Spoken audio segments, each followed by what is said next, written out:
తప్పు చేసినోడు భయపడతాడు, తప్పు చేయనోళ్ళు ఎవరికి భయపడాడు. రేవంత్ రెడ్డి కాదు, వాని జేజమ్మకు కూడా భయపడే సమస్య లేదు. ముమ్మాటికి ఒకటి మాత్రం పక్కా, ఈ కేసు ఇంతటితో మేము వదిలిపెట్టాం.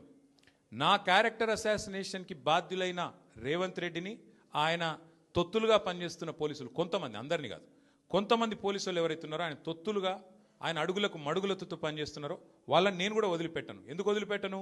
ఎందుకంటే నా వ్యక్తిత్వం అననం చేస్తూ ఉన్నారు.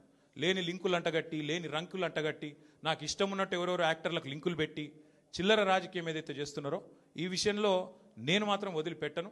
మీరేదో ఇవాళ ముఖ్యమంత్రి హార్వర్డ్కి పోయిండు, ఆడ వచ్చిరాని ఇంగ్లీష్లో ఏం నేర్చుకుంటుండో ఏం వచ్చిండో కానీ ఆయన వచ్చే వరకు టైంపాస్ చేద్దాము అని చెప్పి మీరు డ్రామా చేస్తున్నారు, మాకు తెలుసు. ధారావాహికలాగా నడుపుతా ఉన్నారు, మాకేం ఇబ్బంది లేదు. మీరు ఎన్నిసార్లు పిలిచినా వస్తాం, ఎందుకంటే చట్టాన్ని గౌరవించే పౌరులం, తప్పకుండా వస్తాం. మేము తప్పు చేయలేదన్న మాటనే చెప్తాము.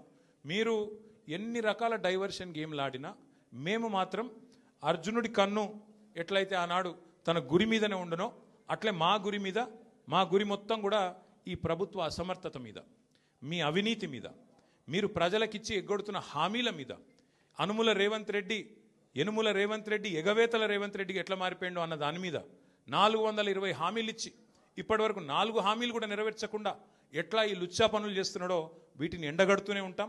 100% వదిలిపెట్టకుండా ప్రాణం పోయేదాకా పోరాడుతూనే ఉంటాం.